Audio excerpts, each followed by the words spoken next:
All hell is breaking loose as Donald Trump's ICE and Border Patrol Gestapo are ramping up their efforts to terrorize the United States of America before the Super Bowl. The Trump regime has threatened to send ICE and Border Patrol to terrorize people at the Super Bowl. Also, at the Winter Olympics in Milan, there are major protests there as a result of the Trump regime purportedly sending ICE agents out there as part of a security detail. Some in the Trump regime deny that's the case and say it's just DHS special services, but the people in Italy aren't buying that as well. They booed J.D. Vance and Usha Vance at the opening ceremony. I want to show you what's taking place across this country right now as you have ICE and Border Patrol agents are literally kicking dogs. They are torturing pets now as well and breaking the ribs of animals, of care and comfort animals to people,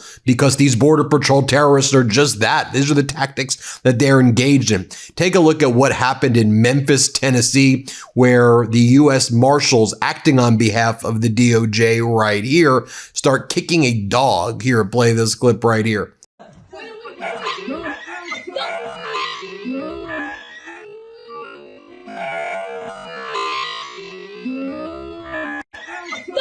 That's the Trump Gestapo for you right there. Let's take a look at what's going on in Minneapolis here, where you'll see there's no change of tone. There's no ramp down, as people in Minneapolis will tell you. I mean, sure, you don't have Bavino there, but you have ICE and Border Patrol Gestapo. They sure as heck are torturing people. Our friends and partners on the ground, Status Quo News, they've been doing such a good job. They captured this footage. Remember to subscribe, not just to our YouTube channel and help us get to 6 million subscribers, subscribe to Status Quo as well. Play this clip. Hands on your face! Hands on your face! Get out! Hey, I need you to back up. You need to back up. Stay safe. They're pointing handguns at the drivers in the vehicle right now. Hey, get back. You guys need to stay back. You can record, but you gotta be back. Step on the car. Get out! Hey, open your fucking door. I need you to back up a little bit more. Hey, get back. Hey, get the fuck back! Back. You need to get back. That's the same agent from yesterday. That's back over here. Stop there. I know. You guys take pictures, you just need to stay back. Give me a favor.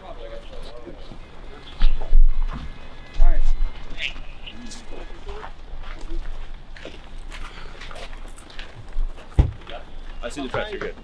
Check in for ID. That's fine. I see you. Get a little bit closer. I recognize you. Put your creds down. You're fine. If you got creds, pull them out. I got you. Thank you. Legitimate, please. Okay. There's a lot of fake ones out there, so I'm saying it. So you know, these guys were all threatening us yesterday with handguns. So these people in the car were threatening you with handguns? Yeah. Handguns, like threatening to shoot us. We know. So Oh, you mean like with hand symbols? pulling them out, trying to engage us. Pulling out literal guns? No. Assuming that we were going to do something. So that's why they're being ID'd right now.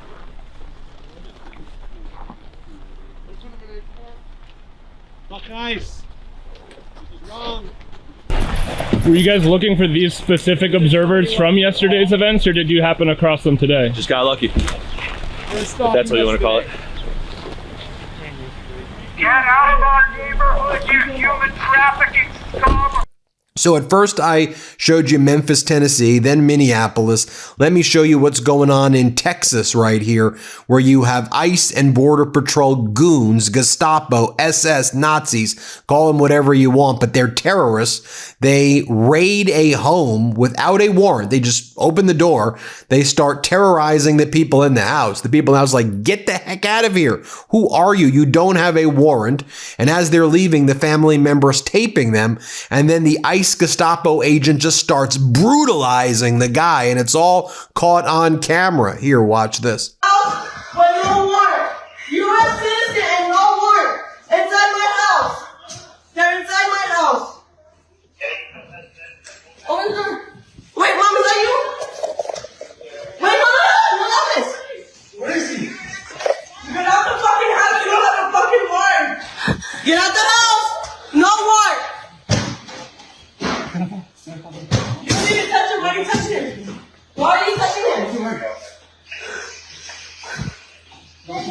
Papi, este por acá, este por acá. ¿Por qué le estás pasando?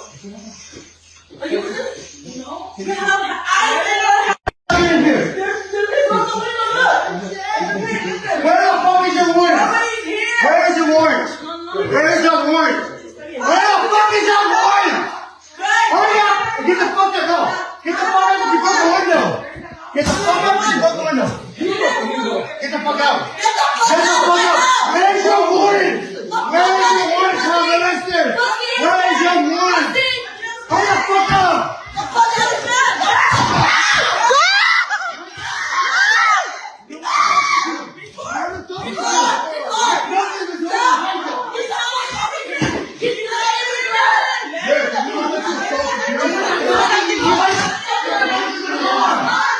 It's not Anthony, it's this other guy that's trying to help.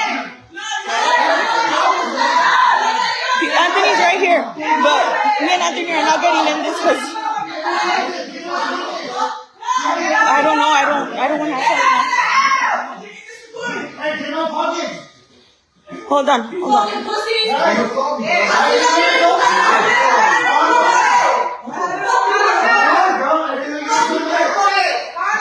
I didn't know you were still there. I didn't know you were still there. Get out of the fucking house! Get out of the fucking house! Get out of the fucking house! Not us!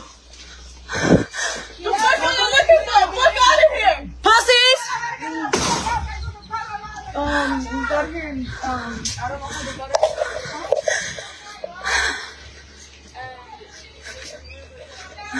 Fuck guys! I'm recording you. Right there. Get out of your face. Get out of your face. I'm recording. I'm recording a fucking face.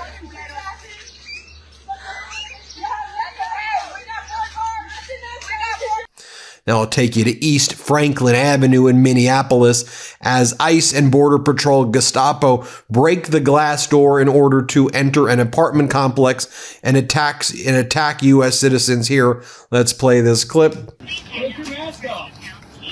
Yeah, you can't get in here because you don't fucking live here. I live here by myself. How safe do you think I'm fucking gonna feel? How safe am I gonna fucking feel tonight? We gotta take I live here. You can't tell me to fucking back up. You could have did it the This is my home. This is what you did. Do you feel safe? Do you feel safe? Yeah, I'm sure. Because you have a fucking gun. Yeah. Fucking guy with a big fucking. So you didn't read the policy at the front door, right? Oh, now you're. Yeah. So now anybody can get in. I want you to show that. Yeah.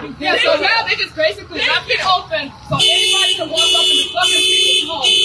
Look at that right there. Look at what the fuck they doing. So if I Look at what the fuck they doing. Go home Look right at what now. the fuck they 'Cause doing. guess what? That's where I fucking live. That's where I fucking live. I can't even get into my own home because of you idiots. You could have fucking gotten a warrant and gone through the fucking front door. That's what I'm saying. Hampton County's right down the fucking street. This is my fucking home. This is my fucking home, and this is what you're doing. No, I'm a fucking medical student. I should be studying. I shouldn't be here banging with my goddamn stairwell. And as we watch all of the horrific footage that I just showed you, I think one of the things that needs to get more attention is the fact that the ICE and Border Patrol Gestapo are really having a horrible impact on the delivery of healthcare. I mean, both in terms of when they're inflicting this torture and they're killing people. Some of these instances are preventable, obviously, in terms of the medical care that can be provided after they engage in their horrific acts. I mean, most notably, we know when the ICE Gestapo killed Renee Good. They deprived her of medical treatment and care that actually could have kept her alive after they engaged in the heinous shooting. And we're seeing this at large in Minneapolis, St. Paul, and throughout the country as these ICE and Border Patrol Gestapo, they're not trained in first aid. They don't know what to do. And they're also preventing medical professionals from executing their Hippocratic oaths to be able to help in these situations and to save lives and to render care in emergency situations. So you have it on these situations where ICE is actually inflicting this pain and terror on individuals. And then you also have ICE and Border Patrol terrorizing medical facilities and standing in front of hospitals and intimidating migrants and people in general who are getting profiled from actually getting care and showing up because they fear if they're going to go to a hospital, they're going to be rounded up. I want to remind everybody about this video that went viral. It's State Senator Dr. Matt Klein. He's a state senator from Minneapolis in the Mendota Heights region. Take a look at this press conference where he talks about what happened with Renee Good. Here, play this clip. This morning I learned for the first time through an NPR story that Renee Good still had a pulse 8 minutes after she was shot by an ICE agent. And yet the offer to administer aid from a physician on the scene following his Hippocratic oath was denied. I can't say how much that stirs the blood of everyone behind me here as we try to fulfill our obligation, our oath, and our duty to care for the people of Minnesota. And I believe it stirs the blood of every patriotic Minnesota who knows how we treat each other in this state. So that is what we are here to speak to today as healthcare professionals. I think that's not getting enough attention. I want to bring in State Senator Dr. Matt Klein, works at the Mayo Clinic, internal medicine doctor, hospitalist there. You represent the Mendota Heights area, and you're running for Congress in the 2nd Congressional District, currently held by Congresswoman Craig, who's running for that Senate seat that Senator Smith is vacating. But let's talk first about the press conference that you had and what I think is not getting enough attention, which is ICE and Border Patrol are adding to the pain, suffering, and causing deaths, preventable deaths, after they engage in these heinous crimes by not rendering aid and preventing aid from being rendered. No, absolutely. We saw it both at the death of Renee Good and also at the death of Alex Preddy. There were providers on scene who were prevented from administering aid. And who knows, in particular with the case of Renee Good, what impact that might have had, since we know she had a pulse several minutes after the shooting. And of course, what also developed out of that press conference, the 50 or so physicians behind me wanted to share their stories that people are terrorized and afraid to come into clinics or into hospitals because they're afraid they'll be snatched. So they're staying home with acute conditions like appendicitis. They are not going to their follow-up neonatal appointments. They're allowing their jaundiced babies to go untreated. And once they get to a hospital or a clinic, ICE is completely buffoonish. They are completely overstepping the boundaries of where they should be in public areas, stepping into private patient rooms, sometimes accosting individuals in the middle of medical care. And I tell you what, I've been a doctor for 35 years. I've worked with law enforcement and never had a problem. There's a clear understanding of how you conduct yourself professionally so that you can perform your duties and not interfere with medical care or patient privacy. And these guys have no concept of that. I think that's a great point that you raise, which is that for decades you've worked with law enforcement who don't wear masks, who are trained in how to respond when people are injured or bleeding out or experiencing these things. And it's dealt with through protocols and procedures, and there's ways to do it. So when Donald Trump's Border Patrol and ICE Gestapo just say, it's frantic and these scenes are so chaotic and that's why we don't know what we're doing, I mean, you respond, what are you talking? I mean, this is why people are trained. This is why you have professionals. And it's kind of at that level, which is they're terrorizing people and they're not even exercising a modicum of training because they don't have it to begin with. Yeah, we heard that from law enforcement more compellingly than my story. We heard from police chiefs who said after a shooting like Renee Good's, the first duty of officers on scene would be to administer immediate aid. Obviously, they watched, as you and I did on the video, that nothing like that occurred for several minutes. And the other aspect of this is that we have this large detention facility here in Minneapolis, the Whipple Detention Facility, and all reports now are that people are being held there with leg shackles, packed into cells. There's no beds, no blankets. There's no sort of healthcare providers on scene to administer medications appropriately or intervene should a medical emergency occur. So it's just primitive. And it's like something out of a 19th century novel, honestly. What else were you hearing? I mean, obviously we know the story, tragic, horrific, nightmare, Renee Nicole Good. What else are you hearing in terms of, from the other physicians? Stories that stood out to you? Yeah, well, the one was a patient who chose to sort of have birth at home rather than come in for an in-hospital birth, and we're able to guide people through that in an emergency over the telephone or something to have a home birth, but it's obviously not ideal, and it wasn't the perfect circumstance for that. Patient who had a baby at home who had jaundice and didn't want to bring them in for sort of appropriate intervention and monitoring of that condition. So people avoiding really necessary care. And as you know, and as we all know, delayed care is worse care. People come in sicker, their illnesses are more severe, and their cost of care is much higher. And of course, we're hearing the stories of inhumane treatment at that detention facility. People are really cold out there. The temperature is cold. Sometimes when they release them in the middle of the night in the Minnesota winter with no sort of means to get home. So it's very primitive care. And as a healthcare provider, I can tell you it's a public health emergency. You're state senator right now from the Mendota Heights region. You're running for Minnesota's 2nd Congressional District. As I mentioned at the outset, that's a district that's currently held by Congresswoman Angie Craig. She's running for Senate, so that creates a vacancy here. The stakes are even different than I think you expected. I mean, look, given that your state, your district that you also represent as a state senator, your district, if you were to win, is under attack, like under an invasion. So put that in perspective in the context of your race. Well, you're absolutely right. I jumped into this race in May thinking that I had a voice to bring as a physician. I still believe that. It's a time when healthcare is under attack and in crisis and misinformation is rampant. So that is a big part of what I'm doing here. But obviously, since that time, we've gone full into a constitutional crisis, as your podcast has so ably pointed out. Anybody who aspires to be a congressperson needs a plan for what we're going to do. First of all, we need ICE to get out of Minnesota. They need to leave immediately. And then we're going to have some sort of exposure or trial for the people who have violated the civil liberties and constitutional rights of Minnesotans.